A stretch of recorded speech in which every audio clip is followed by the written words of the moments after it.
family. And I always look forward to these reunions. Yeah, we do too. And you're the main person we come to see, Yeah. So don't you kick the bucket too quick on us. I don't know. I don't know. I know whatever I had made me weaker than I was. Caused me to fall or nearly fall lots of times now. Yeah. When were you put on that oxygen? You weren't last time I saw you. Yeah. I normally don't wear it at night. I just in the daytime. Oh yeah, when you're active. And if I go somewhere, I usually don't wear the oxygen. And I've got a little tester here, and as long as it stays above 90, well, I'm okay. Yeah. Well, I'm glad you came by and did this. Yeah, I'm glad that you talked for us. Yeah. Thanks a bunch. Now we'll get back and start talking. Okay. So your value system was set up by all your family, and what about church and school influence? What do you think? About what now? Church, maybe church influence, or school influence, or those people that were your friends in school? Yeah, when I was young, well, my family belonged to the Christadelphian church, and we'd take turns. We'd go to John Eastman's, he was the preacher, go to Ellie Eastman, he lived at Fredonia, he was a brother. Then there was that Annie and Lizzie Eastman lived on the right out of Mason there, and Dora, and then Mama Passmore. They'd all take turns every Sunday, hosting that. But John was always the preacher. Did you ever know John Eastman? Yeah, I sure did. I went to several meetings in Mason with John. And then of course we were young, we'd have a lot of fun going to Stonewall, just camping out for about a week there on the river, So you went there, you've been there camping out, huh? And of course the younger ones would have a lot of fun on those Sundays, we'd play while they's getting dinner ready and all that kind of stuff. So, and then after that, after my mother and daddy marriage, he went to the Church of Christ and her the Christadelphian, so they kind of combined, and we went to the first Christian church in Brady for years and years. So, yeah, that helped make a Christian out of me. Yeah, that'll sure do it. So did you play in any sports? Yeah, that's what I was telling you. I just weighed 129 when I graduated, and we didn't have a good team at all. In fact, Ballinger beat us one year 90-0. And I tell that story a lot. John Dean, he lived at Voca. He had a great old big fist. He's a big guy. And his son and me stayed in Brady with people, 4 nights a week, and then we'd go home on Friday night. Well, that night that Ballinger beat us, they'd walk along. Mother and Daddy was right there with them, and so this guy said, "Sorriest bunch of boys I ever saw." And Mother said, "John did reach down, hit him, and knocked him in the mud puddle, and just walked on." Goodness. But, yeah, I love sports, and I still do. I've always been a Brady Bulldog, Dallas Cowboy, and a Texas Longhorn fan. All right. Yeah. So you watch TV these days and watch the football games? I have to sit right there. I got macular degeneration. That chair they got, I sit right there in front of it. It's only Yeah. from here I can see them, but it's dim. Okay. My mother had macular degeneration, but hers didn't affect hers as bad as I did. I had to give up driving way before I wanted to. Yeah, I think that's the way it is with everybody. You got the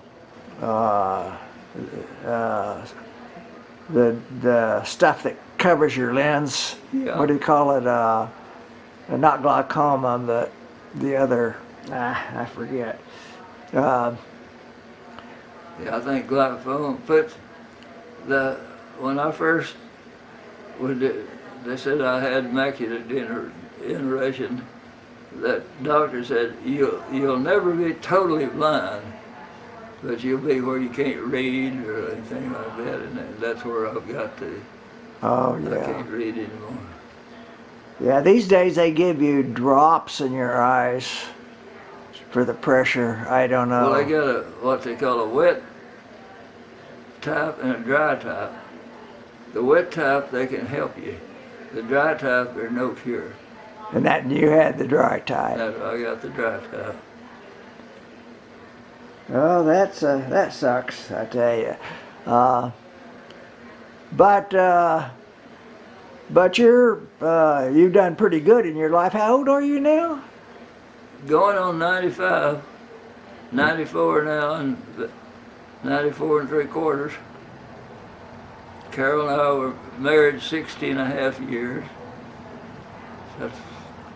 I thought it was longer than that. That's a long time nowadays. Yeah, it is. It sure And I is. tell people, don't lift till you're 95 because it's not any fun. And if I didn't have two wonderful kids, I don't know what I'd do. But it so happened that both of them had retired at the time Carol died, so one spent 2 weeks up here and the other in 2 weeks. Writes all my bills out, and cooks for me and all that stuff. Yeah, well that's good. Yeah, I knew that they were alternating for you. Alternate every 2 weeks. Yeah, every 2 weeks. Great kids.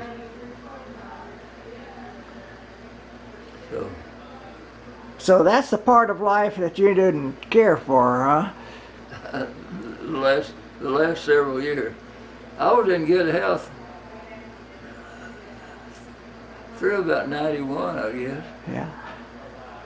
And then a few things started happening, and I still was in pretty good health until 1994.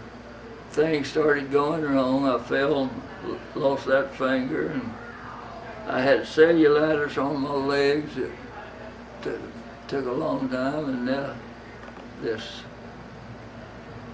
impetigo, whatever that is, it's a skin disease. And all those things made me weak. In fact, I fell once this morning. Started to get up right here and fell right there. Oh my goodness. So you don't have something that helps you walk? Yeah, you got it right back here. Okay, good. Yeah. Yeah, my mother used to use one of those. Yeah. I think you've done, myself, I think you've done really well in life. Well, I've enjoyed it. I've had a good life. Yeah. I've had a good life. Of course, anytime he wants to take me, I'm ready to go now. Because it's not much fun anymore like it was. Yeah. I was a big horse race fan. We had brush track races at Brady for years, and then they got that race barn at Fredericksburg, and I had several other guys and me that we'd go to every Kentucky Derby and all that, they're simulcast, and you could bet and all that, so. In fact, I saw Reed down there 2 or 3 times. Yeah, I bet you did. Yeah. Reed loves to bet on the horses. Yeah, he had that cabin there at Buchanan, not too far from Fredericksburg. So Yeah. I was real surprised the first time I was up there and hear somebody patted me on the back and he'd read. Yeah. So, you know, last I saw, you were able to still drink a beer and. What was that? Last I saw, you were still able to drink a beer and Oh yeah. other things you do. Some That people was- don't, your age don't that get to was do. just Yeah, you didn't make it last year. That was the year before last. That's correct. Yeah. Yeah. You sure did. Yeah. Time does pass, so It does. Father Time waits for no one. Yeah. All right. So how many acres is your ranch here? How many what? Acres? 448. Oh, that's quite a few. Matter of fact, that's 4 times what my grandmother And had. I got leased it out to 4 different hunters, and they're out there right now, setting up their camp, getting ready for deer season. And also, I was a big gardener and all my when I was clear up till last year, and I'd have everybody always brag about how pretty the garden looked when they passed by, you know. Yeah. So, Even with when it's dry, because it's so dry up here so much of the time. yeah, it is dry now. You use well water for that? Huh? You use well water in your garden? Yeah. But I haven't, last year and this year, the first 2 years out of my 95 nearly, without having a garden myself. Lee been doing some, nephew Larry's son. Yeah. Yeah. Yeah, he's a pretty good guy. Yeah, he's nice. Does a lot of work. Yeah. Is he out here helping you sometimes? Huh? Does he get out here and help you sometimes? Lee? Yeah, Lee. Yeah, he lives right over there. Yeah, right. I guess that's just a given. Anytime I need help, he's there. He usually mows my lawn. Yeah, well, that's good. Lots of things. Yeah, so you have coyotes here? What was that? You have coyotes out there? Lots of just world of coyotes. And even worse is the feral hogs. Oh, yeah. Up to about 12, 14 years ago, we had no feral hogs. And they're thick now. In fact, I went to a meeting once when they was talking about trying to eradicate them. And that they can have babies at the age of 6 months. He said at 6 months they can have babies. He said the average litter is 6, and said all 8 of them will live. Yeah, wow. And how many times a year do they have a litter? 3 months, 3 weeks, and 3 days for a gestation. Wow. They just keep on running They just on and keep on. Keep on. That's why there's so many out there, I guess. Yeah. They're just nearly impossible to eradicate now. Yeah. You have any old memories of films, movies that you liked? Oh yeah, I liked. When I was little, I loved the Tarzan music with Tarzan movies with Johnny Weissmuller. Yeah. When he quit making them, I didn't like it near as good. Yeah. Of course,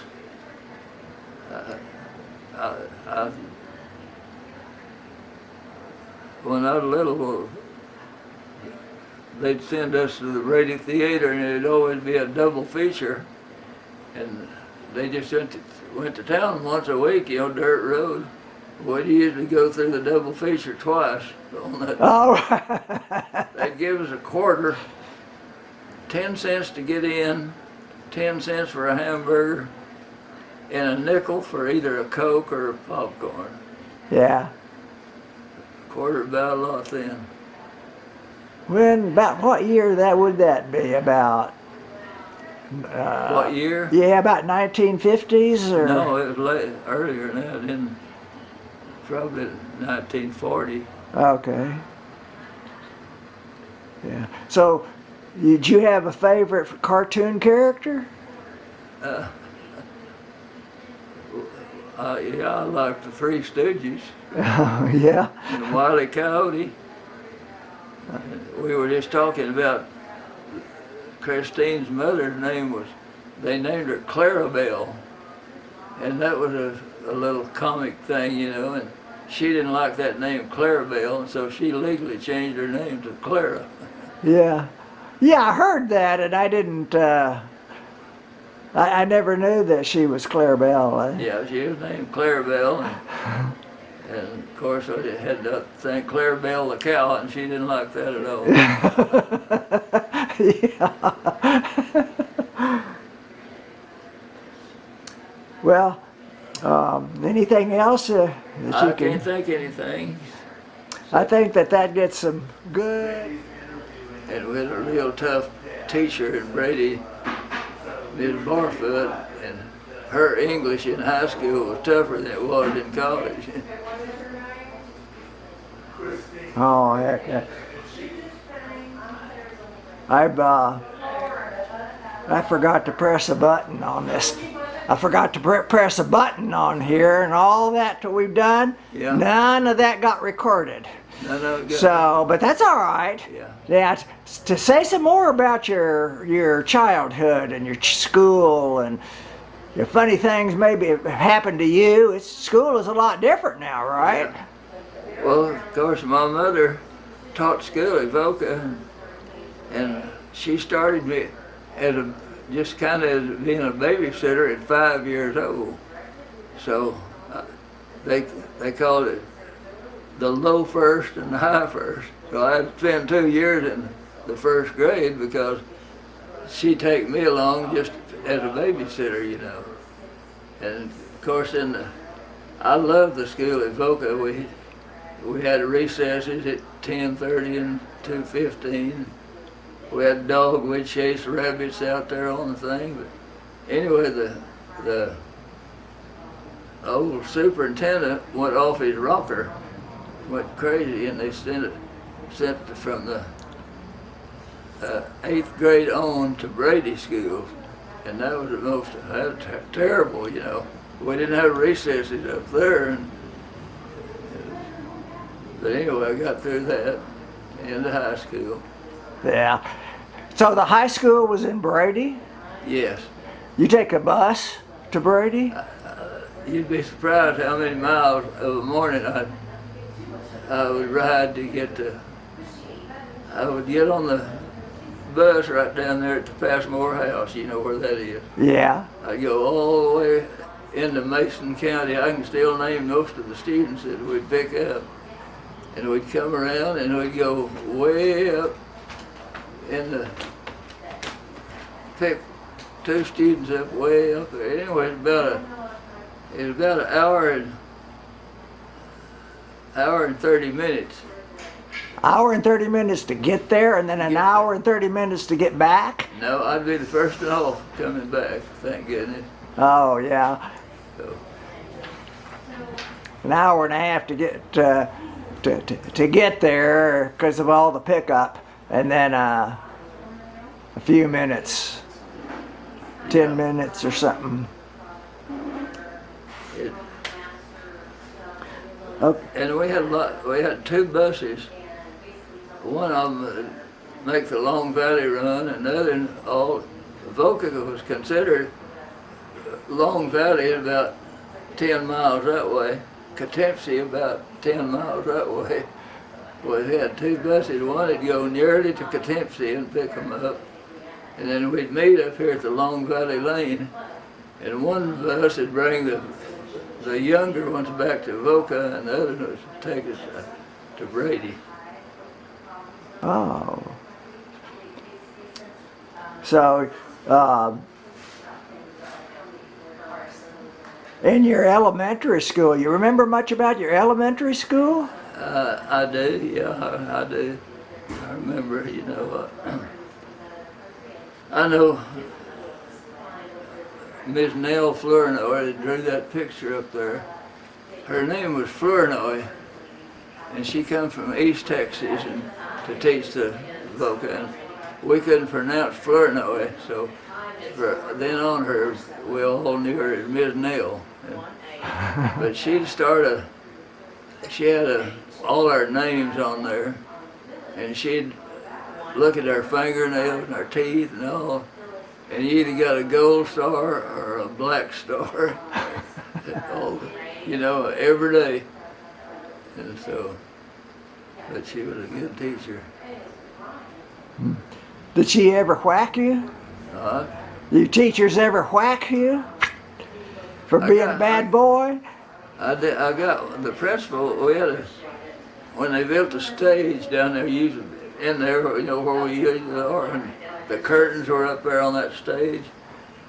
Well, the principal come in there, and we were all swinging on those cords. So he took us all the ones that guilty into his room, and he looked like a boat paddle. He'd say, bend over, and he gives about 3 hard licks with that thing. Oh boy. But anyway, I enjoyed the Voca school very much compared to going to Brady. Yeah, well, the Voca school, you just walked, right? Well, they had a bus, but we had a kind of a thing. We all one time. We'd all ride our bicycles. Not all, but all the boys. Ride our bicycles from the Passmore house to the Voca's house. And then we had a stage where we all rode horses, you know. We'd raise our horses and all that. Okay, so you'd ride a horse to school. We rode a horse. We had a bus actually, but we preferred to ride our own horses because we had that recess and time to play on them, you know. Okay. Same way on the bicycles. You leave those horses tied up while you were in school? Yeah. Yeah, you couldn't just let them out graze or anything. No, of course that's a pretty big thing there, but they'd just be tied up, roam around. Some of my best times later on in life was with Russell, because he loved to ride. A lot of people said the best outdoors rider in Texas, you know. And he did all kind of silly things, you know. When they lived at Austin on a high hill, it was kind of pasture out there behind. Well, one time he had a mounted dove, so he put it up in the tree and he had me shooting and taking pictures and writing a story about it. Yeah, well, I've got stories of Russell too. I guess there's a lot of people that have stories with Russell, but you in the family, but him being in the family, you got a lot of them, I'm sure. My mother kept all the papers with articles that he wrote, you know. Yeah. Ernest got them somewhere. I don't know where they are. But anyway, he was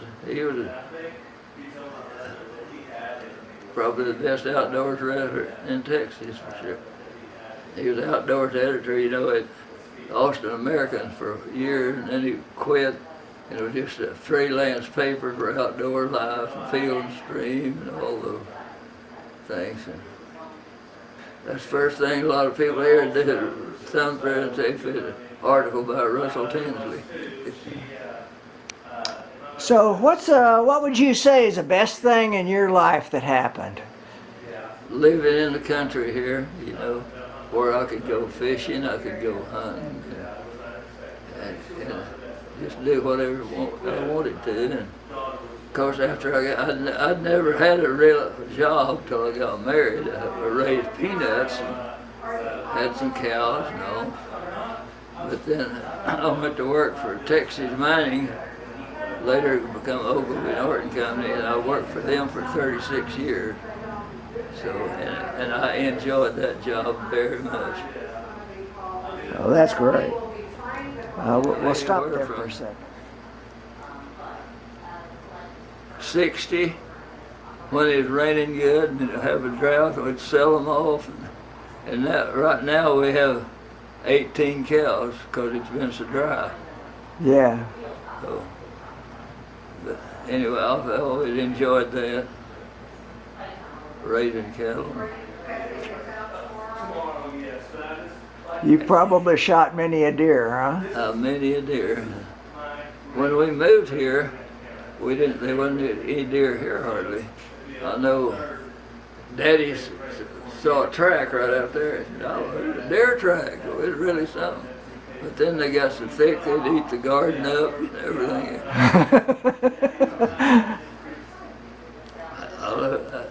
My mother loved black-eyed peas, and deer loved black-eyed peas. So I'd find on just about time they'd really, nearly time to gather them, the deer would eat them up. So one of the ladies said, well, years ago they used to light lanterns out there. I thought, well, I'll beat that. I'll get extension cords, you know, and put lights out there, and put a timer on the radio, and this WOAI talk show it come on about 10 o'clock at night or something like that. So one of the nights I went out there, that radio booming to where my neighbor across the road could hear it. I looked and there was deer right around that radio eating piggies. Russell at one time always said, when the world comes to an end, there'll be a mesquite tree and a white-tailed deer and a coyote under it.